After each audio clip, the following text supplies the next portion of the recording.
Oi, galerinha do Guistars, aqui é o Guilherme e estou aqui em São Miguel das Missões.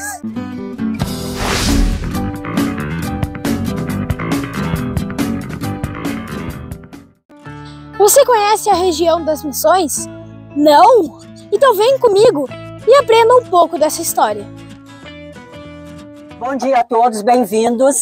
Eu sou Inês, sou guia das missões, sou guia regional. Vocês estão na cidade de Santo Ângelo, é uma cidade que fica a noroeste do estado do Rio Grande do Sul e é uma cidade que tem mais ou menos, pelo último censo, 77 mil habitantes. E nós estamos na Praça Pinheiro Machado, que é a Praça da Catedral, aonde em 1707 houve aqui a última redução dos 7 povos das missões. Redução foi uma cidade e foi um grande projeto pela Igreja Católica e foi o único na humanidade. E esse projeto todo, do que a gente vai falar, essa história, ela antecede a formação do estado do Rio Grande do Sul. Então, se a gente precisa saber um pouquinho sobre o que o gaúcho faz, os costumes, o gado, o churrasco, o chimarrão, que tanto gostamos, a gente precisa saber um pouquinho dessa história, porque a formação do gaúcho está nessa história. A formação do gaúcho vem do português, do espanhol e do índio. Então, a gente precisa saber um pouquinho disso. As reduções, gente, foi um projeto grandioso para quê? Para que tivesse um espaço da igreja, para que se pudesse fazer a catequização pela Igreja Católica, pelos índios, então, guaranis, certo? Deu para entender esse pedacinho? Sim. Bom, então vamos colocar vocês um pouquinho mais dentro da história, para relembrar só um pouquinho. Lembrando do Tratado de Tordesilhas. Ok. Um lado temos o quê? Portugal. E o outro? Espanha. Isso. Então, ó, hoje o que a gente tem, Paraguai, Argentina, sul do Rio Grande do Sul, sul de Santa Catarina, sul do Paraná, sul do Mato Grosso do Sul, século XV, XVI, XVII, final do século XVIII, início do século XIX, tudo isso era terra espanhola. E por aqui, como nós já sabemos, os donos da terra eram os índios, né? Hoje nós chamamos de indígenas. Por quê? Porque eles são os primeiros habitantes do Brasil. Então a terra, aliás, o Brasil, foi redescoberto em 1500 pelos portugueses.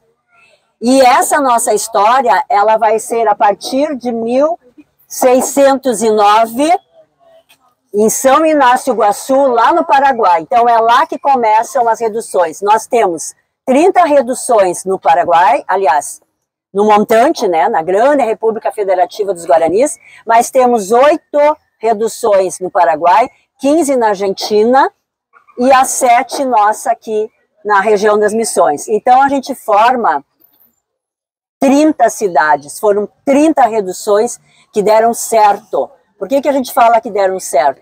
Porque quando eles iniciam fazendo, então, trazendo a catequização no Paraguai, no primeiro momento, com a Companhia de Jesus, que foi uma organização religiosa que trouxe o projeto todo para cá, eles iniciam no Paraguai, levantam as catedrais de pedra, levantam essa cidade, né, com várias edificações, depois a gente vai pontuar quais foram as partes dessa cidade, passam para a Argentina, levantam as 15 catedrais na Argentina, as quintas reduções, e depois vão entrar no lado brasileiro a partir, então, de 1625, a recém aqui nas Missões. Então foi um grande período para esse povo todo se organizar, certo?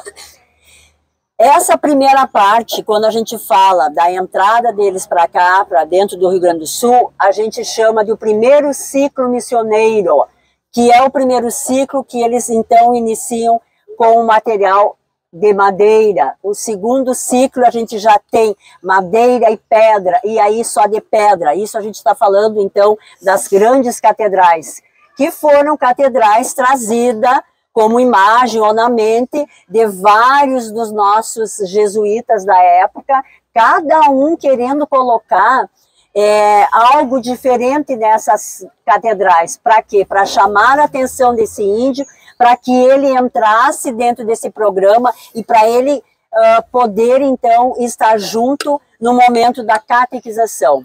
E já vou avisando o seguinte assim, ó, eram 2 padres jesuítas que tomavam conta de cada redução. E mais ou menos nós tínhamos em cada redução de 3.000 a 6.000 índios morando nesse período dentro. E foi um período, gente, de quase 160 anos que esse projeto conseguiu estar, né, fazendo parte, então, desse contexto da história. Aqui em Santo Ângelo, nós estamos na Praça Central, no Centro Histórico de Santo Ângelo. Então, foi aqui, turma, que os índios guaranis chegaram, por essa ruazinha que nós temos atrás de nós, que é a rua chamada Rua Missioneira, entraram por aqui e aqui foram encontrar o lugar mais alto da cidade. Lembrando, né, turma, que era tudo mato. Claro que a gente tem já o Brasil, né, sendo habitado, muitas tribos indígenas perto de nós também, tribos que ficavam ali, ó, sempre brigando com os padres, não deixando os padres fazer o seu trabalho. Por isso que a gente vai ter, então, o martírio, quando nós vamos visitar à tarde o Caró, que é o lugar do martírio dos 3 padres, porque os padres, gente, chegaram no momento em que esses índios estão livres e soltos na natureza e chega a igreja trazendo tudo isso, trazendo o cristianismo, coisa que eles não conheciam e que eles vão ficar, então, vamos dizer assim, refém, escravizados dentro e com a Igreja Católica. Então, a gente quer mostrar para vocês também que além deles terem sido felizes, vamos dizer assim, dentro dessa redução dessas cidades, mas a gente não pode esquecer que eles foram tirados do seu habitat natural e colocados dentro de um projeto grandioso que no momento foi a melhor opção, né, para esses indígenas aqui, porque eles também viviam sendo atacados por outras tribos que não queriam de maneira nenhuma que a igreja se instalasse no meio deles. E a igreja vem, então, para mostrar o cristianismo, coisa que eles não conheciam. Então, a igreja diz que esse é um trabalho que teve que ter muita paciência, muita perseverança, e que eles tiveram que ter uma fé redobrada, a igreja, os jesuítas que estiveram por aqui, para fazer com que esse índio entendesse essa religião, compreendesse essa religião, e então sim, ficassem junto com eles dentro desse novo espaço que era reducional, que quer dizer, reduziam o índio lá da mata e traziam eles para dentro dessa cidade. E a igreja, gente, era o ponto principal, certo? Aqui, então, eu tenho o pórtico da nossa entrada da nossa catedral, mostrando o nosso Santo Ângelo, que é o nosso protetor, né? O nosso guardião. E aqui a gente tem um menino. Aqui ele está como um jornaleiro, né? Mas a gente quer mostrar o quê? Que é a criança, que são vocês. Que é vocês que têm que pegar essa história que a gente passa, né? E vocês passarem adiante. Porque depende de vocês seguirem contando a história de como o Rio Grande do Sul chegou aonde está. Então, vocês precisam saber disso, né? E aqui a gente tem, então, 30 colunas. Nessas 30 colunas, cada coluna tem o nome de uma redução e tem a data de fundação, certo? Nós vamos passar essas colunas e nós vamos chegar, então, na frente da nossa Catedral Angelopolitana. Vamos lá?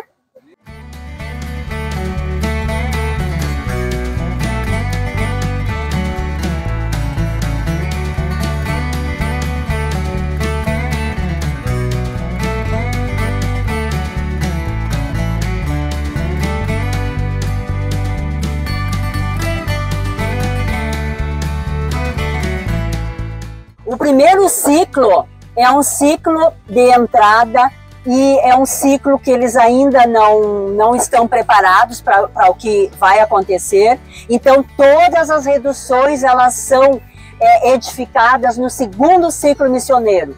Então, eu tenho São Borja a partir de 1682. É a primeira lá na barranca do Rio Uruguai, que recebe todo mundo, né? Depois eu tenho aqui, ó, São Nicolás, né? Porque o nome está em espanhol. São Luís Gonzaga, São Miguel, que nós vamos à tarde também, ó. São Lourenço, São João Batista, tá? E aí pulamos para cá, ó. Isso. São Ângelo Custódio, é Santo Ângelo. Essa foi a última, ó, turma. Então a minha está bem aqui, certo? Então são 30 colunas, ó. Vocês olhem para essa figura. Vocês conhecem? É uma flor, certo? O que mais que pode ser? A estrela? Sol. Tá, o que mais, gente? A rosa dos ventos. Hoje a gente tem o quê? Um GPS. Aqui, galera, ó, a rosa dos ventos, a gente pode dizer, pelo que a gente conhece dela, é o primeiro instrumento em que dá a direção, em que os navegantes usavam para direção. Então ela vai marcar o quê? Norte, sul, leste, oeste, setentrional, noroeste, né? Todas as direções, mas ela é uma rosa, né? Chamada rosa dos ventos, ó, certo? Isso é para nos dar, então, a direção. Nós estamos aqui, eu estou aqui, aonde nasce o sol, o que que é? Leste, oeste, norte, sul. É isso aí que ela fazia, né? Quando os primeiros navegadores lá utilizavam-se da rosa dos ventos. Vamos lá? A fonte, né? A gente vai passando agora pela nossa água, né? Pelo nosso lago que temos na nossa Praça Pinheiro Machado. Antigamente, essa praça tinha nesse lago jacarés, tartarugas e muito peixe. A partir de 2005, essa praça teve uma restauração e essa restauração, então, terminou em 2008 e depois dessa restauração, os animais que foram retirados e levados para Santa Maria, no zoológico de lá, não retornaram mais, em função de que o IBAMA, né, coloca que os animais estariam sofrendo de estresse pela movimentação das pessoas, né, enfim, no entorno da nossa praça.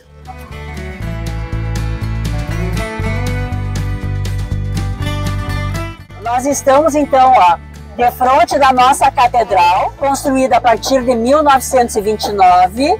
1950 ficou todo o corpo pronto e só em 1971 é que as nossas duas torres ficaram prontas. Mas nós estamos exatamente no local da primeira igreja da Redução. Então a primeira igreja foi aqui, a segunda foi aqui e essa é a terceira igreja, tá? Todas no mesmo local, certo? Vamos ver se a gente consegue entrar.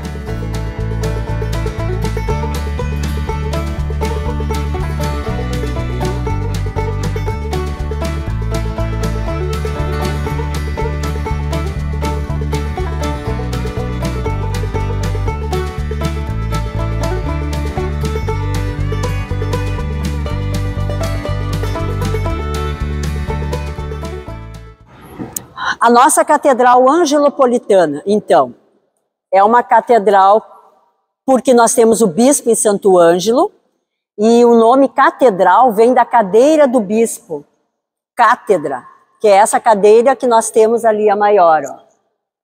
Esse é o nosso altar principal, desde a década de 80, mais ou menos, com o nosso padroeiro, o anjo da guarda. Nos vitrais, ali nós temos os 7 santos barrocos missioneiros, os mesmos santos que nós temos no frontispício da nossa catedral lá fora. Então eu tenho ali Santo Ângelo, bem ao centro, São Miguel, que é o outro anjo de vermelho, né, indo para a esquerda, São Lourenço, São Borja, bem aqui no cantinho, virando para cá eu tenho São Luís, São Nicolau, que era um bispo, e bem aqui no cantinho a gente tem o São João Batista. Então esses foram os 7 povos das missões, e hoje são as 7 cidades das missões edificadas, construídas, fundadas no mesmo local da redução. Então, a gente tem o início da nossa cidade de Santo Ângelo também aqui nessa praça, e a minha cidade tem 150 anos.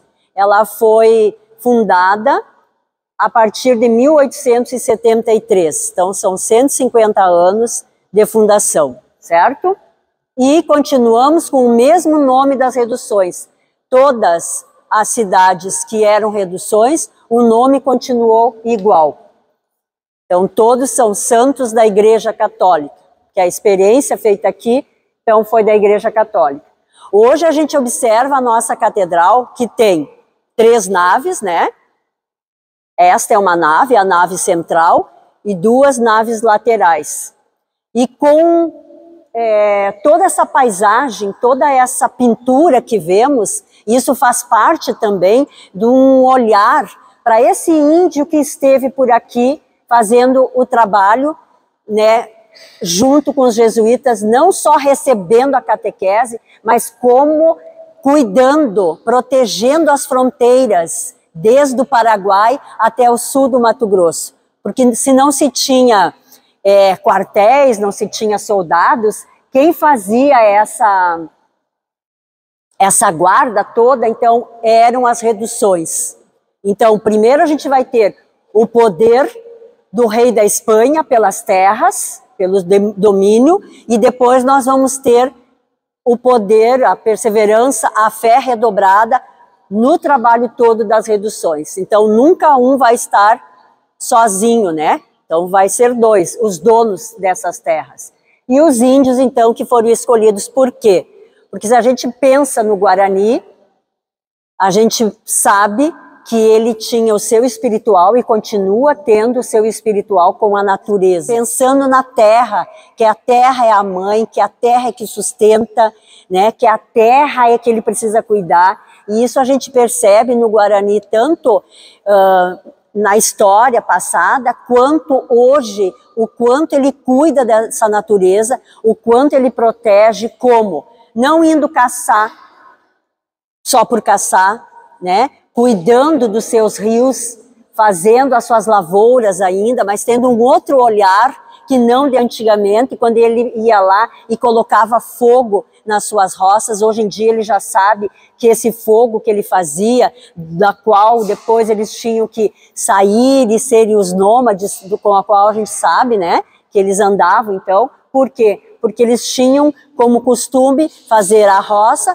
e depois iam lá e queimavam. E isso era prejudicial à terra, né? Então, hoje em dia não se faz mais isso. Então, até nisso, eles também mudaram o seu olhar em fazer com que essa terra seja cuidada de outra maneira e não queimando as suas roças. Então, a gente percebe que o Guarani, ele zela por essa natureza, né? E hoje, tão importante, em função de que a gente tem todo um ecossistema mexido por nós mesmos e diferente, né? Com tudo que a gente vê que está acontecendo. Ou é seca, ou é chuvarada, como a gente tem. Então, em algum momento, nós também somos responsáveis, né?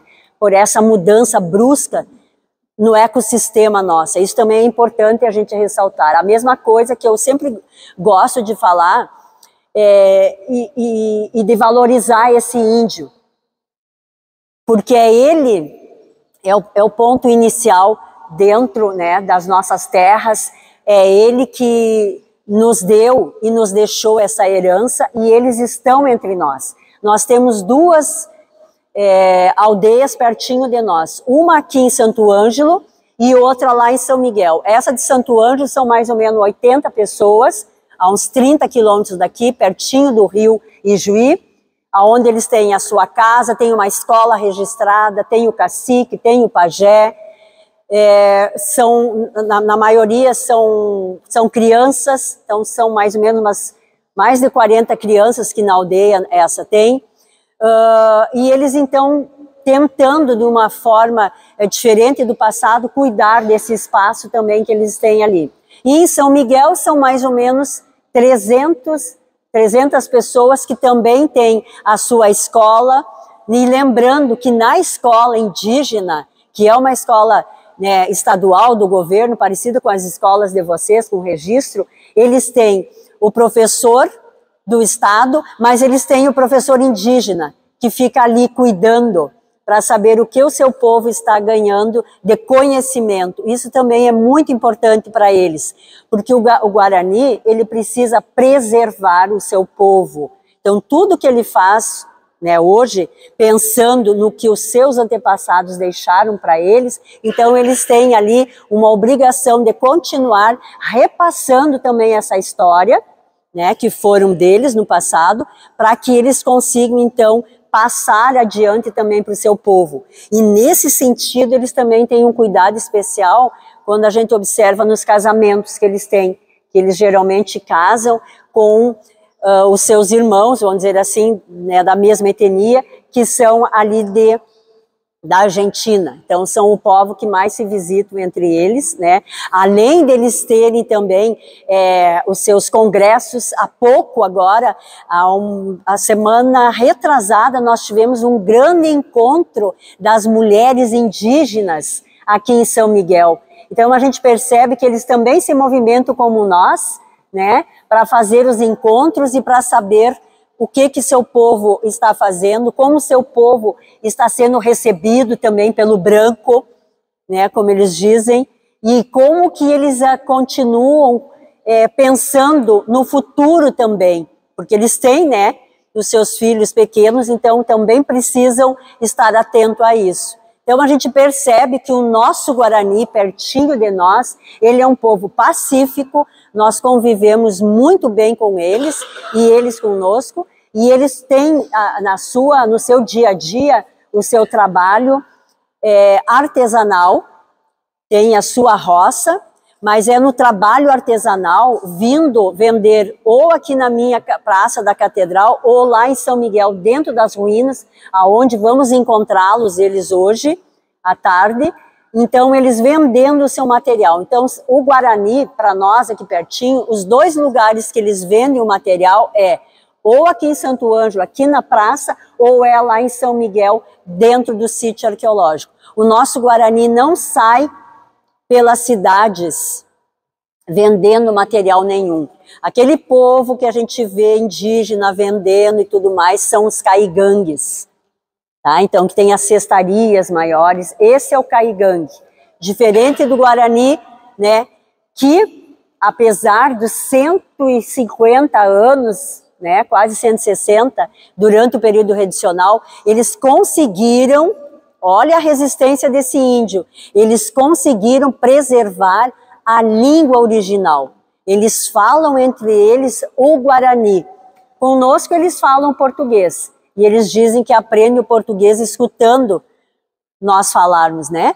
Mas eles continuam com a língua Guarani. Isso, gente, a gente percebe que foi o quê? A resistência desse povo lá no passado, dos seus, né, tataravôs, sei lá quantos tataravôs a gente vai ter, né, nesse período, para que essa língua viesse forte entre eles. Então, só é falado o Guarani entre os guaranis. Nossa catedral, que tem 51 metros de comprimento, né, no mesmo local da primeira igreja.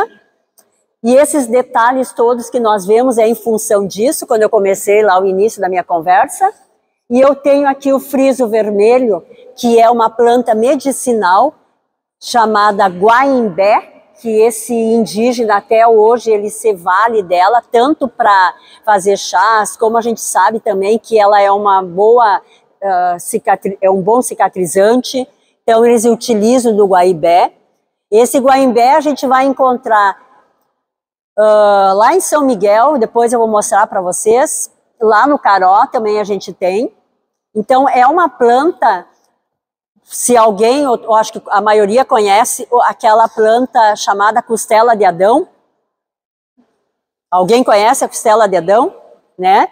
Essa guaimbé, ela é aquela folha da costela de Adão, só que ela é toda recortada.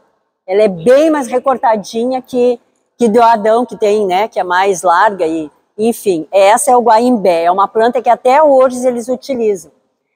O que mais a gente tem aqui são as cores, que é o barro, a cerâmica, né, essa cor cor de terra. O nome das nossas reduções, São Nicolau, São Luís, temos dos 7 povos das missões, e as congregações religiosas que nós temos na nossa cidade e que ainda trabalham com a catequização, assim como a Companhia de Jesus, que foi criada lá na Espanha, em 1540, por Inácio de Loyola. E é Inácio de Loyola que vem, então, e traz para dentro da América Latina as chamadas reduções. Falando um pouquinho sobre a redução lá de 1707, ela vai chegar aqui através do padre Diogo Aze, e aí aqui vão encontrar o lugar mais alto da cidade, porque a igreja tem que ser construída e tem que ser imponente, né? Bonita, grandiosa, ao olhar desse índio, que é isso que vai fazer com que ele fique curioso e queira participar como o jesuíta nos passa. Então ele ganha o batismo e aí sim ele entra para dentro dessa igreja. A gente sabe que nem todos os índios foram batizados, mas todos eles permaneceram dentro da redução. Eles só o que? Não tinham acesso à igreja. Então essa igreja para eles era um espaço especial, porque para eles davam a proteção, mesmo que tenhamos outro olhar sobre isso, porque a gente pode dizer que aqui também houve uma escravidão, a gente não pode deixar de dizer que não, porque foi uma maneira de escravizar, né? Mesmo que seja, não precisa ter sido açoitado como o negro, que foi uma escravidão mais brutal, mas ele foi tolhido, ele foi tirado do seu habitat natural e ele foi imposto sendo colocado dentro dessas cidades. Foram bem acolhidos? Foram, pelos jesuítas que estavam mais pertinho, é isso que a gente entende e compreende. Então, a gente, quando formos hoje lá no Caró, nós temos um jesuíta que cuida desse espaço. Então, ele vai falar dessa percepção da igreja em dizer que ele foi tirar o índio das trevas, vamos dizer assim, e trazer para uma luz, porque a igreja católica entende assim, né? Então cada um vai ter um pensamento diferente, né? Cada um é livre para pensar se foi ou não foi uma espécie de escravidão ou não, mas que eles foram tolhidos, tirados do seu habitat natural, do seu espaço e colocados, né, para dentro dessas reduções. A gente sabe que foi um momento deles ficarem ali dentro, sem poder sair muitas vezes, porque se eles saíssem, eles eram atacados por outras tribos, né? Porque o Brasil ele já estava sendo habitado por muita gente, mesma coisa o Paraguai e a Argentina, então ele também corria o risco, por estar junto aos padres, ele corria risco de vida também por outras tribos que nunca quiseram a igreja junto e que não entraram para as reduções. Aí a gente pode falar um pouquinho sobre os primeiros padres que chegaram dentro do Brasil, né, trazendo lá os seus presentes, e que muitos foram mortos, como o padre Anchieta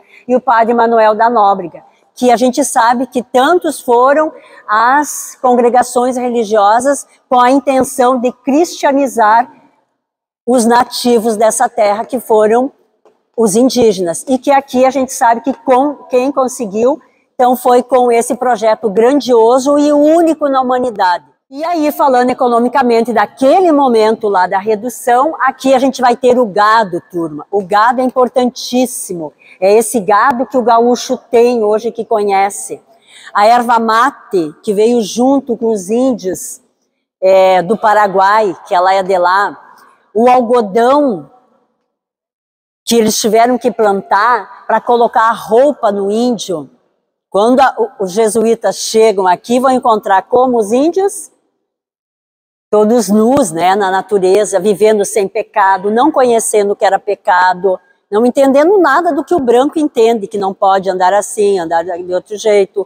E a igreja vem mostrando para eles que era vergonhoso andar nus. Então a igreja precisa plantar, se valer de alguma planta, e aí plantam um algodão, e logo depois saem as túnicas para esses índios cobrirem as suas vergonhas, né? Então, a gente tem que falar certinho como é, para a gente poder, para vocês poderem entender também que hoje em dia a gente tem liberdade de falar, sem a gente estar puxando para religião nenhuma, né, galera? Sem mexer com a fé de ninguém, e cada um do seu jeitinho. Só que a história nos passa assim e a gente vai colocando. O gado, gente. O gado vem no primeiro momento para dentro do Rio Grande do Sul, sendo trazido por Cristóvão de Mendonça, de Corrientes da Argentina. Então, por isso que o gaúcho tem esse gado que temos hoje. Então, esse gado ele vai entrar no primeiro ciclo missioneiro. Quando é que foi o primeiro ciclo missioneiro? Em 1609, começam no Paraguai, Argentina, e atravessam o rio Uruguai e chegam do lado brasileiro, aonde hoje é as Cataratas do Iguaçu. É lá é que esse povo chega.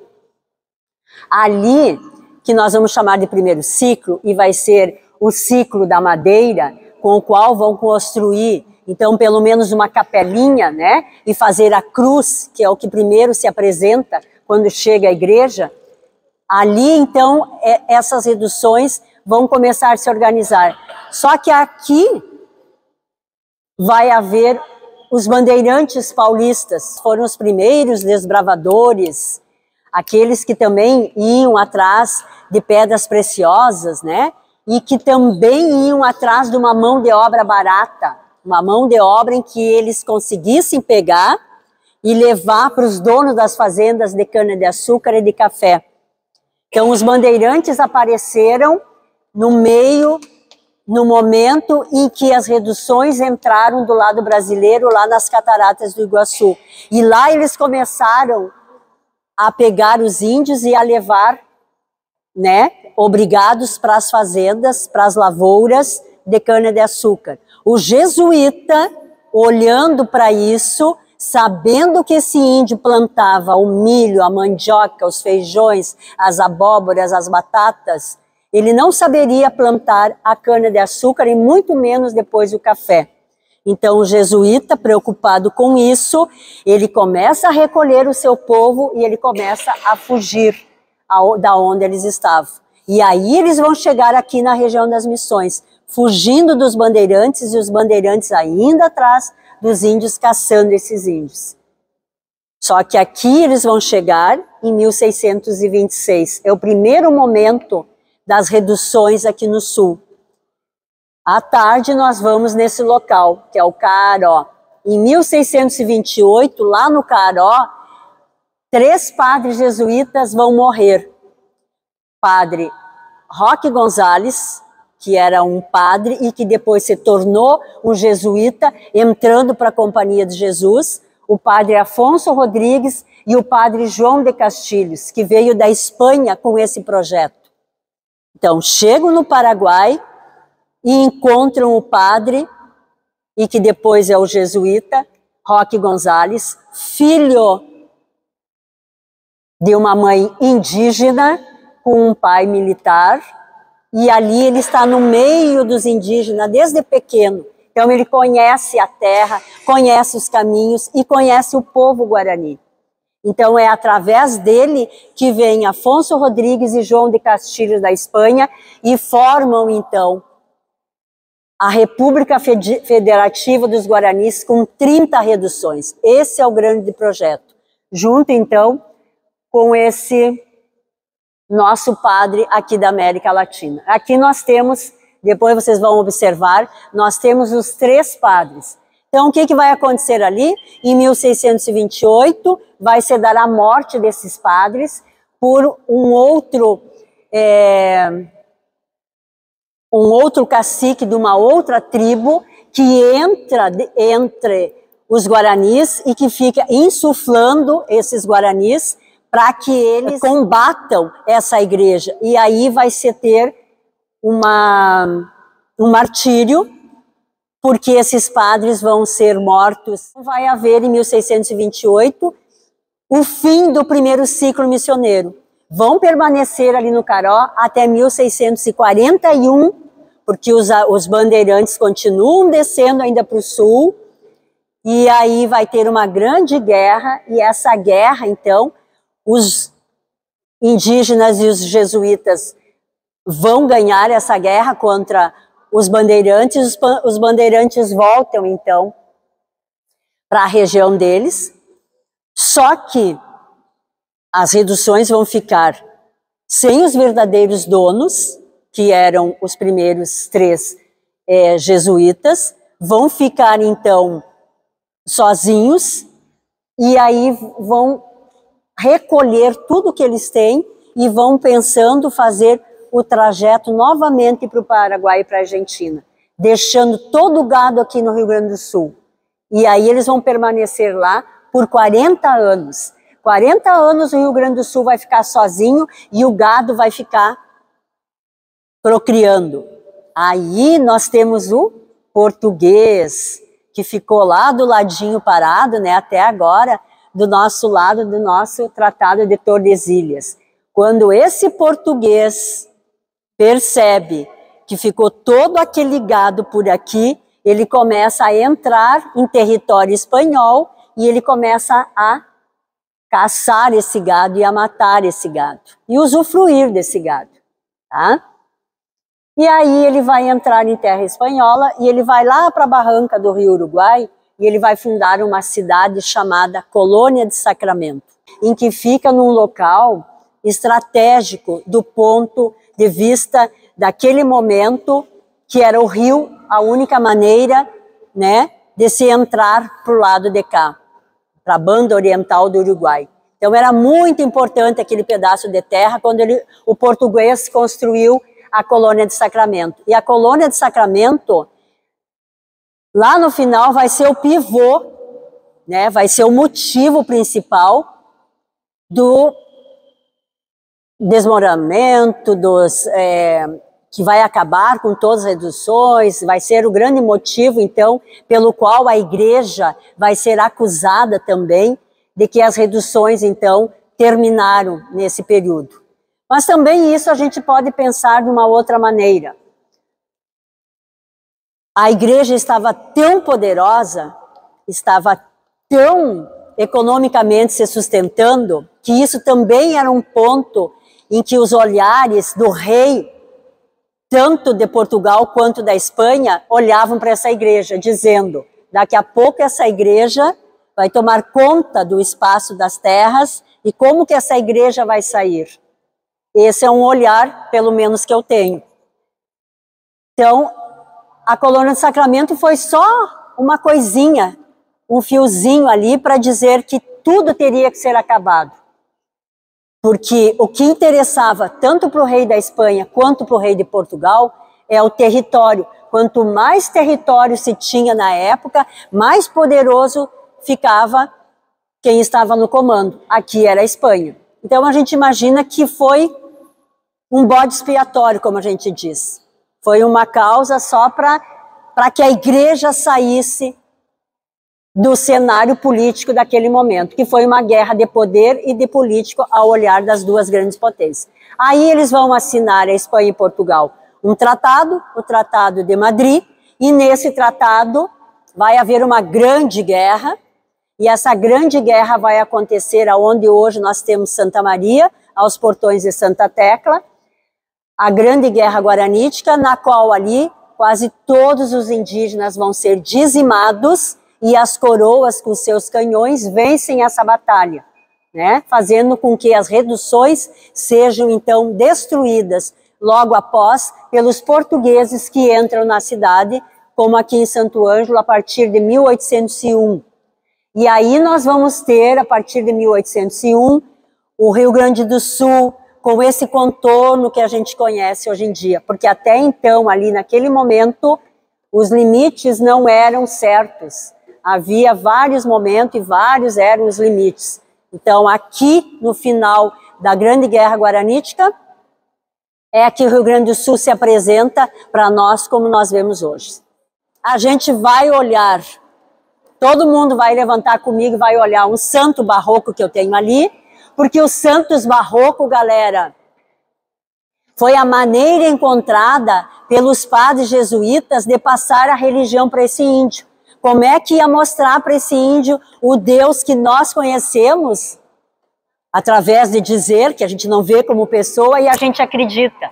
E aí mostrar para esse índio que via na árvore, no sol, na chuva, né, na fumaça, o Deus deles. Então, através dos santos, em que eles esculpiam na madeira, sentavam lá e iam esculpir na madeira, e assim iam aprendendo a religião católica. Assim como os cantos da Igreja Católica também, as ladainhas. Então, é através disso que esse índio vai conhecendo a religião.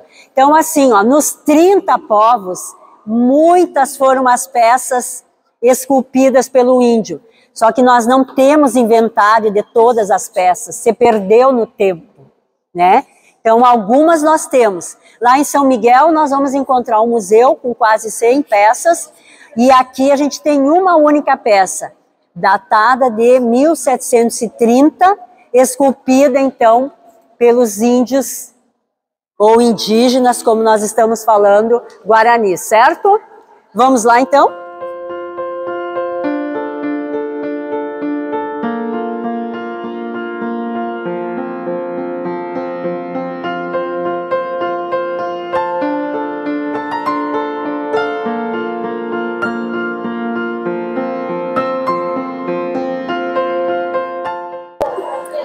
Essa é uma peça esculpida pelo índio Guarani, é o Cristo Morto, de 1730. Período barroco, sim, algumas coisas, né? Se perdeu. Esse é o Cristo, ó, mesmo que aquele nosso aí. Isso, esse é Jesus.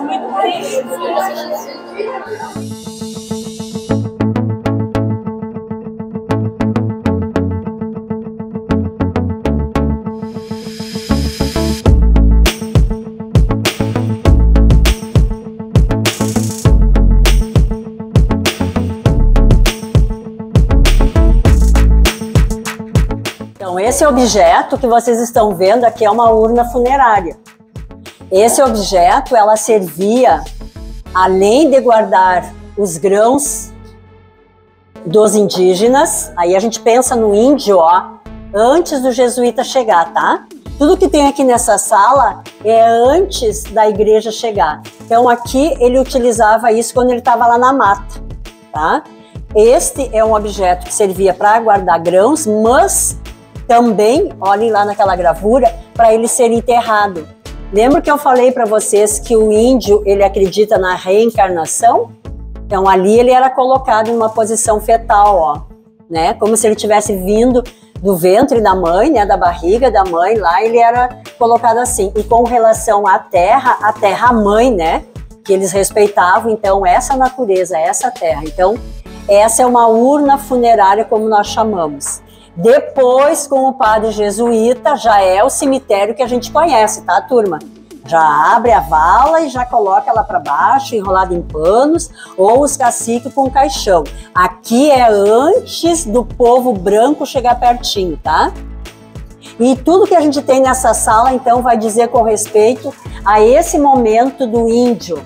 Ele fazendo o que, então? Os seus objetos, né? Como essa... ou uma panela, ou um vaso, né? Ele fazendo com entalhes já com a própria unha. E aí é quando a gente observa isso, a gente pensa no quanto esse índio já era e já tinha sabedoria, e já era artístico por natureza, quando ele faz uma obra de arte assim. Ele vai fazer o quê? Mexendo com a unha enquanto o objeto está molhado, né? Enquanto a terra está molhada, a argila está molhada, tá? E aí, como ele pintava o seu corpo, como ele fazia o seu barco, a sua casa, que aqui atrás a gente tem uma réplica da casa desse índio, uma casa grande, coberta com capim, feito de o quê? De taquara, de barro, colocado barro nas paredes, né? Isso é o habitat natural do índio antes da igreja chegar, turma. Então, tudo que a gente vê aqui nessa sala diz relação com isso. A mesma coisa com as pedras que nós vamos encontrar aqui também. Pedra lascada, pedra polida, do que os materiais que esse índio se utilizava para pescar, para caçar, né? Nós vamos ter aqui, ó, objetos que hoje nós chamamos de boleadeira, porque eles jogavam, né, para caçar os animais, então amarravam em cipó a pedra e jogavam no animal para bater. Então tudo isso a gente pensa no índio antes da igreja chegar, certo? E esse prédio aqui é bem interessante porque ele é construído a partir de 1870. Então é o prédio mais antigo que nós temos no nosso centro histórico. E as paredes, pessoal, são as pedras que eram dessa redução aqui, tá? Da redução de Santo Ângelo. Essa é a pedra cupim ou a pedra Itacuru ou a pedra ferro também chamado. Por quê? Porque aqui ela vai ter mais de 40% de ferro e quando houve as reduções aqui na região das Missões, essa pedra lá em São João Batista, 30 quilômetros daqui, era o solo rico nessa pedra. Então a gente sabe que houve naquele momento da história do Brasil a primeira fundição no sul do Brasil. Porque quando chegou o padre Antônio Sepp naquele espaço, ele viu que o solo era com essa pedra. O que ele fez? Ele construiu uns 20 fornos, pegava essa pedra, colocava no fogo e o aço saía, deixando os outros sais minerais. Então esse aço que saía era para fazer as ferramentas para o índio trabalhar na lavoura e também para os sinos das catedrais. Então essa é a nossa pedra cupim ou a pedra ferro, certo? Todo o nosso museu ele está dividido em salas, porque aqui também foi moradia do último intendente ou de um primeiro prefeito nosso. E foi também um lugar, um espaço aonde o português, podemos passar, aonde o português ele vai acolher os primeiros imigrantes que chegavam em Santo Ângelo. E essa é a maquete do povo na época da redução de Santo Ângelo. Então eu tenho, ó, a catedral que nós estivemos, a parte principal. Nas laterais nós temos o pátio dos padres do outro cemitério, que era naquela esquina ali. Aqui, ó, casas de índio no entorno dessa praça. O Cotiguaçu, que a gente vê aqui, que lá em São Miguel eu vou dizer das partes, tá? A grande praça onde nós estivemos. E aqui, ó, a cruz missioneira, que é o símbolo maior da redução. Então, um dos braços quer dizer que o rei da Espanha era o dono das terras e a igreja tinha que ter o quê? Uma fé redobrada para esse projeto dar certo. Então, por isso, a cruz de dois braços. Essa cruz, ela vem da linhagem de Caravaca. Ela vem só para esse momento da história. Hoje em dia, nós encontramos essa cruz em todos os trevos das cidades que foram redução. E hoje em dia, com o trabalho de arqueologia sendo feito, vamos encontrar outras cidades com vestígios dessas populações, porque a gente vai ter o gado chucro que ficou espalhado no Rio Grande do Sul. Então, por ali, hoje você começa a observar que também o povo andava por ali. Então, a cruz missioneira ela vai se distinguindo nessas regiões. As casas, então, com avarandados, né? Porque aqui no inverno é muito frio e no verão é muito quente. Então, isso a gente pode observar o construtivismo, né? De todo esse material, ok? Então, aqui viveram mais ou menos 6 mil índios. Essa é a redução, então, que estava aqui. E nós estamos, ó, numa casa onde era a casa de índio. Então, tudo para lá de cá era a casa de índio. Tudo para lá de lá era a casa de índio. Lá onde a gente deixou o ônibus, eu já comentei antes também, era a casa de índio. E aqui, então, ó, cemitério, a catedral e o cemitério. E depois a gente teve o Cotiguaçu por um tempo na planta lá. Só que o Cotiguaçu, a gente observou que ele está fora da linha normal, ó. Esse Cotiguaçu vai estar lá atrás da nossa praça, num outro espaço que a gente não entra, tá? Mas a construção é igual a todos, tanto do Paraguai quanto na Argentina. Todas a mesma construção. O Santo Isidro. O que eu quero mostrar com o Santo Isidro? E o coitado tá todo quebrado? Ele está, ó, quebrado, perdeu partes, né? Isso aqui é uma imagem da época do Barroco. O que é o Barroco? Barroco a gente observa aqui, ó. Não é uma roupa reta, né? Como se o vento estivesse passando, ó. Os detalhes da barba, olha como é detalhado, o cabelo, né? A roupa toda em preguinha. Então isso é Barroco, gente. É um movimento em que o artista sai do seu local de nascimento e sai para o mundo mostrar toda a sua arte. Essa peça, ela tem, acho que 1 mês, 2 meses dentro do museu. Ela estava com uma família desde a época da redução. Então veio passando de geração por geração. E essa geração agora, possivelmente de mais jovens, não entendo nada, não vou cuidar, e ela precisa de cuidado, né? Ela não pode ficar assim, sem estar observando, ver se tem cupim, se não tem. Então os descendentes trouxeram, ela é de madeira e então fez parte da redução de Santo Ângelo. Ele é o santo, turma, da agricultura. Quando na redução havia a época da colheita, pegavam os santos e faziam um passeio, uma procissão no entorno da colheita, né? Para agradecer e para que a colheita prosperasse e mesmo para agradecer, né? Que a colheita tinha sido boa. Então é o nosso Santo Isidro. Logo ele vai para aquele museu da esquina, ali do ladinho da catedral, aonde nós vamos ter até em março, sendo inaugurado, o Museu Histórico das Missões. Aqui nós temos o Museu da Colonização. Tudo que a gente tem aqui é dos nossos parentes, né, que vieram, povoaram essa cidade e que deixaram aqui os seus pertences depois, né?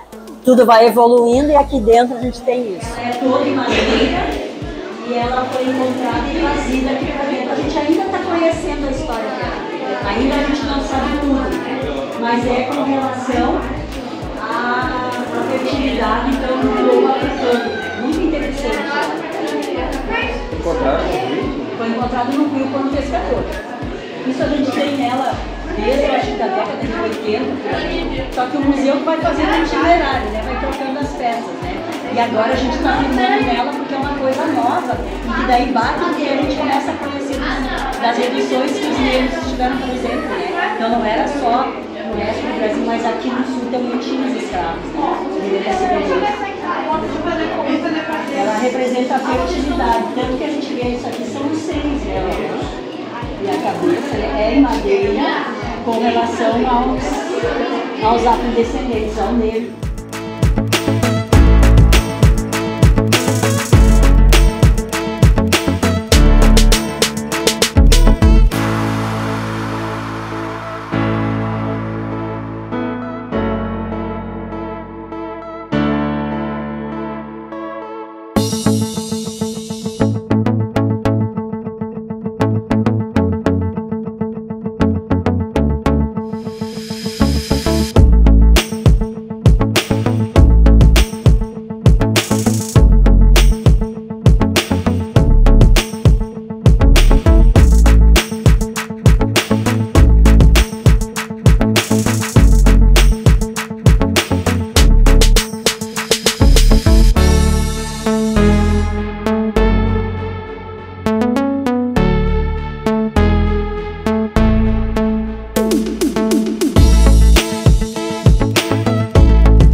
A gente tem então, ó, o monumento ao índio Sepete Araju.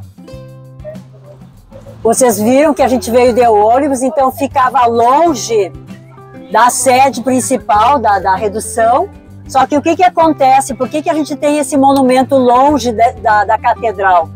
Porque aqui, turma, ficava o índio quando ele estava com os animais já domesticados, então traziam mais para pertinho, né? Iam lá longe, às vezes quilômetros e quilômetros longe, e traziam para dentro da redução pertinho, porque já estava o gado domesticado, então domado. Quando houve a Grande Guerra Guaranítica, que esses índios ficaram soltos e não tinham para onde ir, ficavam por aí pela cidade pedindo, né? Porque a igreja já não estava mais com eles, então eles vinham para os lugares que eles conheciam. E aqui é um lugar que esse índio conhecia. Então ele vem para cá, aqui o dono era um coronel, Coronel Braulio de Oliveira, aí ele dava para os índios capinar, fazer serviço e ao mesmo tempo dava de comer para esses índios, porque eles ficaram pernambulando pela cidade como se fossem mendigos. Então eles vêm para os lugares que eles conheciam. E o monumento aqui está desde 1960 pela nossa prefeitura, e ali em cima, o primeiro índio lá em cima é o Sepete Araju, aqui é Nicolás Anderu, e aqui é uma índia representando a família, então, guaranítica. O índio Sepete Araju foi o índio mais líder, mais valente que a gente tem notícia durante o período reducional. Ele nasceu lá em São Luís Gonzaga e veio para São Miguel pelas mãos do padre Antônio Sepp.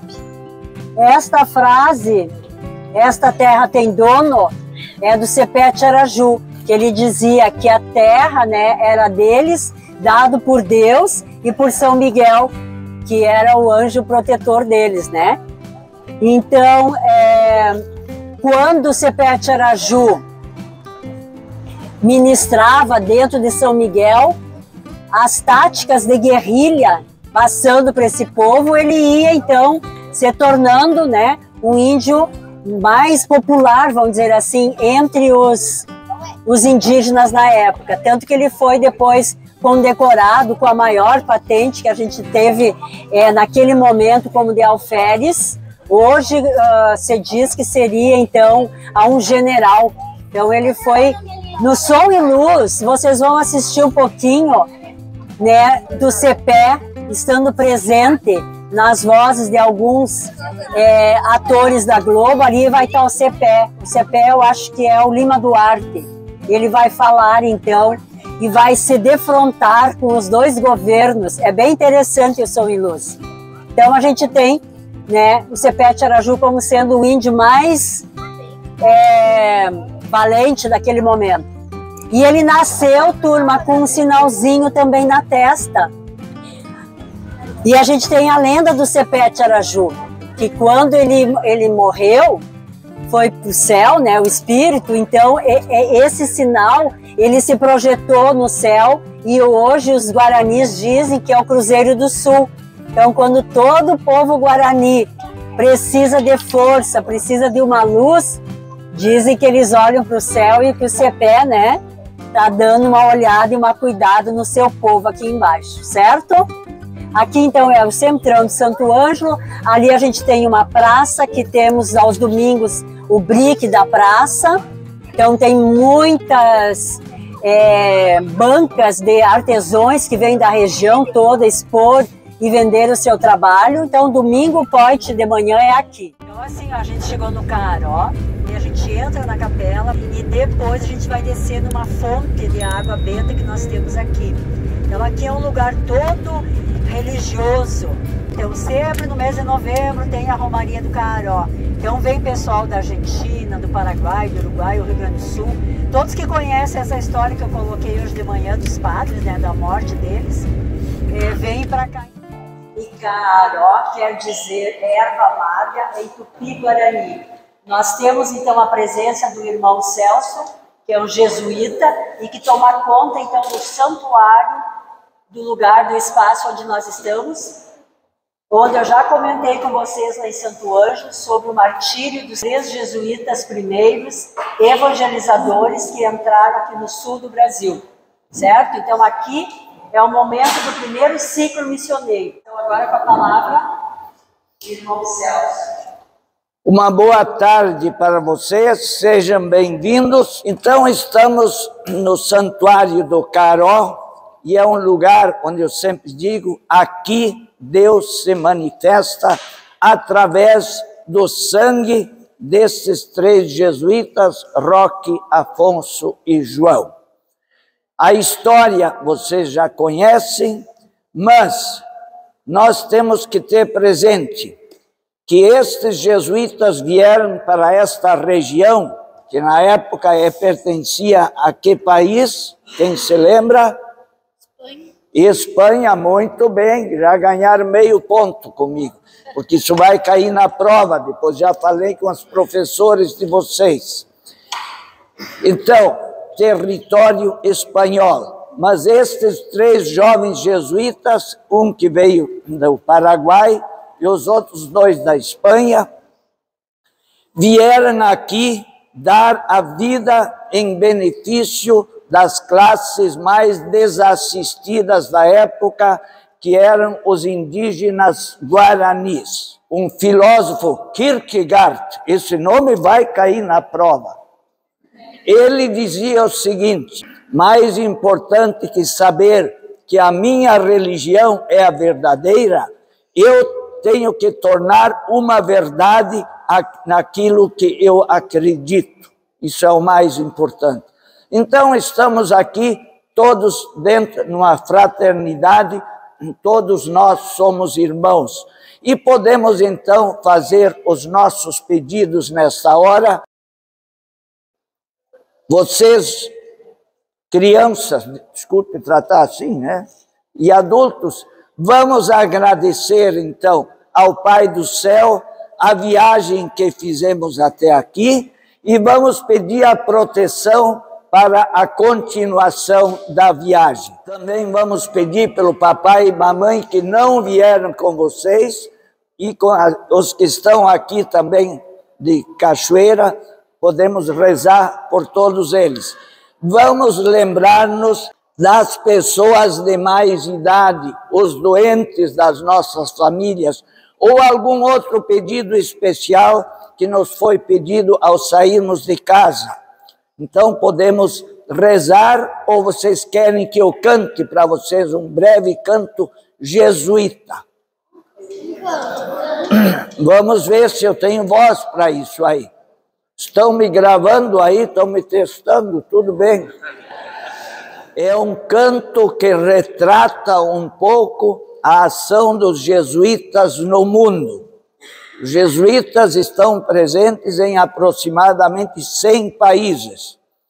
Aqui no Rio Grande do Sul, em Cachoeira do Sul, nós não temos presença.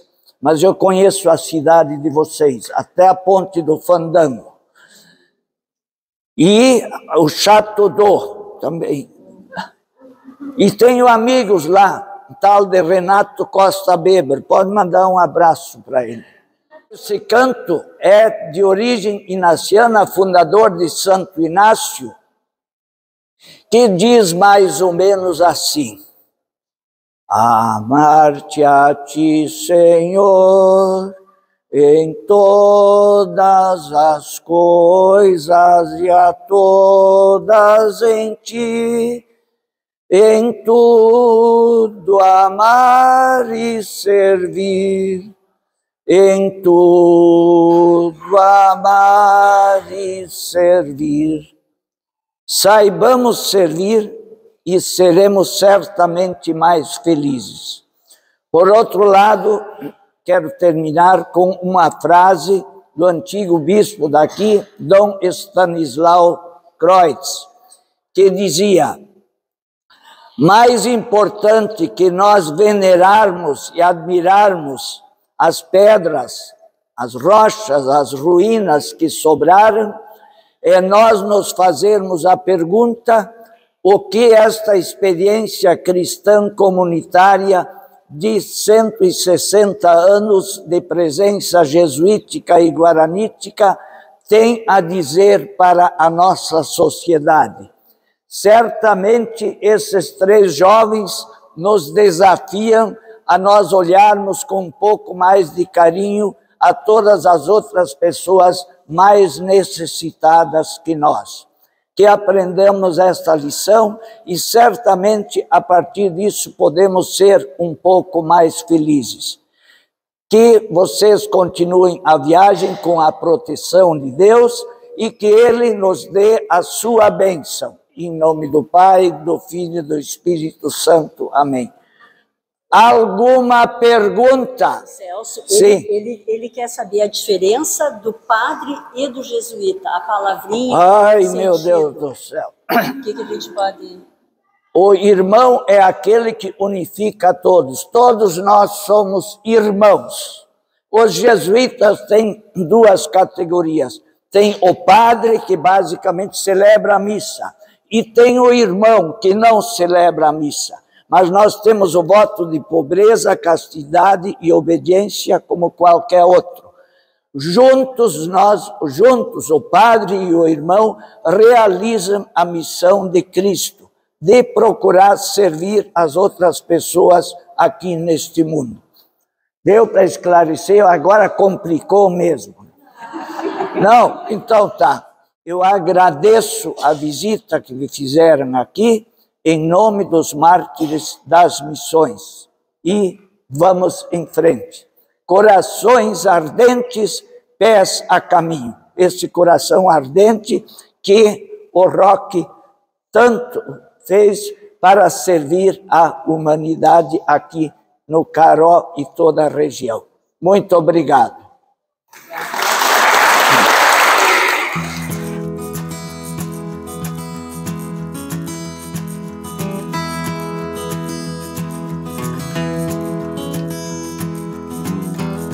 Aqui a fonte é a água mesmo que brotou e saiu. Não tem torneirinha aqui, tá? Só que a gente não pode beber dessa água.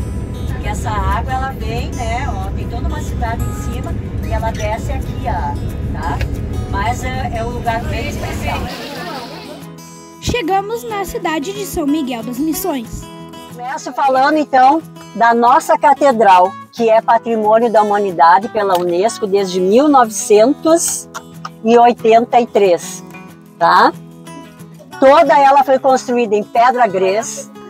Durante os 9 anos não houve nenhum tipo de massa de cimento, porque não havia, né? Mas não houve nenhuma liga. O que aconteceu ali nas ruínas? Levantou-se as pedras e fizeram como essas pecinhas que vocês fazem, encaixadas. Isso, para eles entenderem. Então vai lá nos Lego e vão encaixando, tá? E aí vai subindo as paredes. Aí forraram a catedral, colocaram as telhas. Nessa catedral só tinha e tem só uma torre. Nessa única torre, então, haviam 6 sinos que badalavam. Hoje a gente não tem nenhum sino lá. 4 sinos nós temos aqui depois no museu, que vocês podem observar depois. No museu ali atrás, galera, que a gente não tá vendo, mas que tem lá uma pontinha, ó, da cruz, ó. Estão vendo aquela cruz? Aquela é a cruz original. E aquele pé que tem ali é do guaimbé, ó. A planta, tá? E ali atrás, então, desse espaço, a gente tem todo o museu em vidros, que hoje em dia não podemos entrar lá dentro, porque não tem um museólogo. Então tá fechado. Mas por fora vocês podem observar. Todos aqueles santos são do tempo do Barroco, e todos eles foram esculpidos na madeira, que é o cedro, pelos índios guaranis. Então, mais ou menos 100 peças tem ali. Então, dá para olhar por fora só e pronto, tá? Aqui, galera, ó, Cotiguaçu, que é o espaço das viúvas, das mulheres largadas, das crianças, meninas até o casamento, meninos até 12 anos que saem para fora, ficam lá, permanecem por todo sempre, como a gente tem em alguns relatos.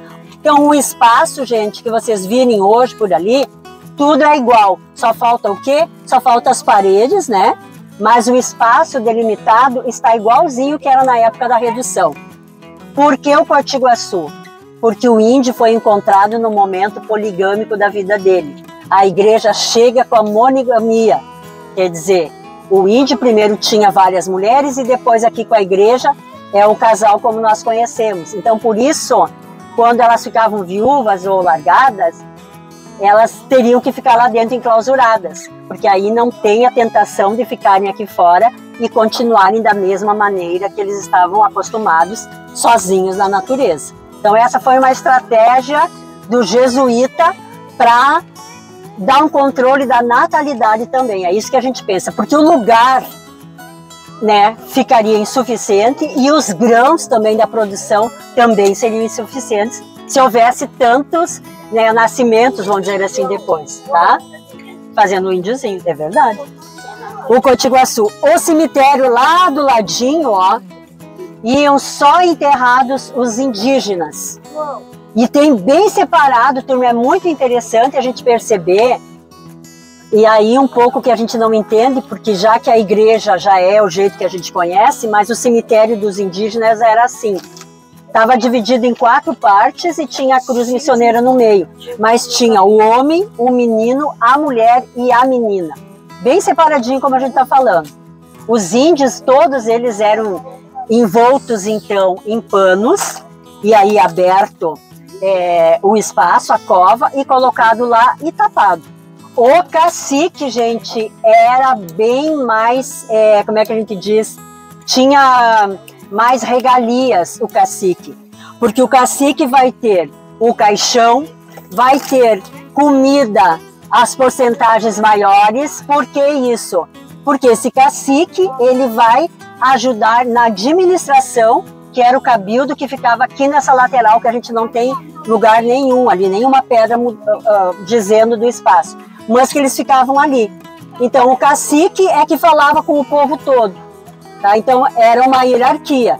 Primeiro o rei da Espanha é o dono, depois vem a igreja, e aí vai ser a escala que a gente vai encontrar aqui, inclusive junto com os caciques, tá? Os padres jesuítas eram enterrados dentro da catedral. Nessa catedral haviam 5 altares. Um altar só é que vocês vão encontrar dentro da catedral aqui, que vai ser bem lá no final da igreja, que é uma mesa de pedra, que ela vai estar encostada na parede. Por quê? Porque naquela época o jesuíta falava de costa para o povo. E aqui vai ter a mesa de pedra, e ali vai ter então a parede, provavelmente um crucifixo, né? Mas aquela mesa aqui. Então sobrou uma mesa só, que é do altar, o altar principal, certo? Toda a catedral, turma, foi pintada de branco, tanto por fora quanto por dentro. Quando vocês entrarem por lá e observarem os brancos, vocês vão ver que ela tem uma camada grossa ainda, que é a chamada tabatinga. Que o que era isso? Eram conchinhas, eram pedrinhas, que a gente não tem ideia de onde eles trouxeram tantas, porque a igreja tem 75,5 metros de comprimento, né? E que ela foi toda pintadinha de branco. Aí o forro e o telhado, certo? Voltada, ó, pro norte, tá? O frontal dela, que vocês vão observar, não tem nada ali, caiu toda a parede. E seria como a parede de Santo Ângelo, que vocês observaram que tinha aqueles santos lá na frente da catedral. Aqui teria 6 apóstolos na frente da catedral e mais o São Miguel Arcanjo. Isso tudo com relação, então, à nossa catedral. Depois, do ladinho da catedral lá, eu tenho 2 muros, 2 paredes. Ali dentro, turma, o que vocês vão encontrar? Um gramado como esse aqui, e nos fundos algumas repartições. Nessas repartições a gente teria, pensando lá em quem ia para a escola, teríamos o pátio dos padres ali dentro e 2 escolas. E depois seriam os quartos dos padres. E ao redor ainda lá, nós vamos ter uns espaços que seriam as oficinas. Então, ali está colocado assim, ó, primeiro pátio e segundo pátio. A gente sabe que eles tinham assim, ó, mais de 50 oficinas. Então, o que se aprendia nas oficinas? Escultura, pintura, mexer com a terra, tudo que a gente possa imaginar de profissão, eles tinham aqui. Inclusive, parreirais, que lidavam então com a uva, com os próprios santos para aprenderem. O coral, gente, que foi aqui instituído pelo padre Antônio Sepp. Ele trouxe a fabricação dos instrumentos também para cá. Então o padre Antônio Sepp era um padre muito musical. E aí muito que circulava pelas reduções. Então por isso ele era muito especial. E quando ele vem para cá, ele traz todas as informações. Aqui onde tem esse povo, ó, sentado, eram as casas dos índios. Tanto aqui quanto do lado de lá. O que acontece ali? O tijolo utilizado era o adobe, que era feito com barro, com estrumes. E isso que a gente não tem as casas dos índios, porque era secado no sol, e daí quando vem chuva, vem vento, vem tudo, termina, né? Esbruga, vai tudo para dentro da terra. Então por isso não se tem nenhuma casa de índios por aqui, ó, não sobrou nenhum para contar.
Será mesmo que percamos a batalha. Terra que circula em nossos corpos é Deus nosso trabalho. Ventos bravos, rios prateados, independência animal e escudo do mundo. Liberdade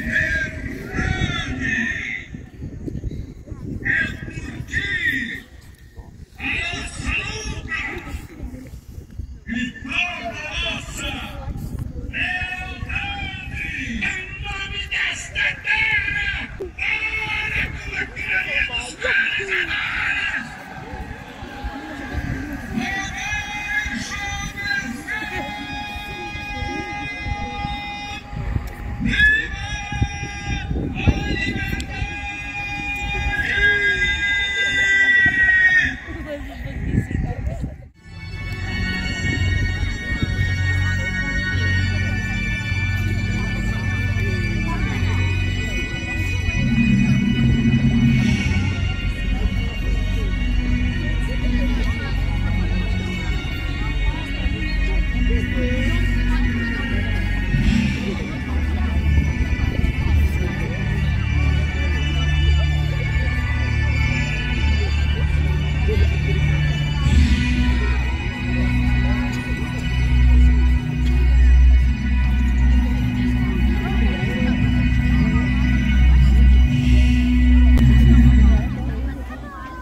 E aí, gostaram do vídeo? Deixe seu like, se inscreva no canal, ative o sininho, compartilhe e siga nas redes sociais. @GuiaHistórias. Até a próxima história. Fui!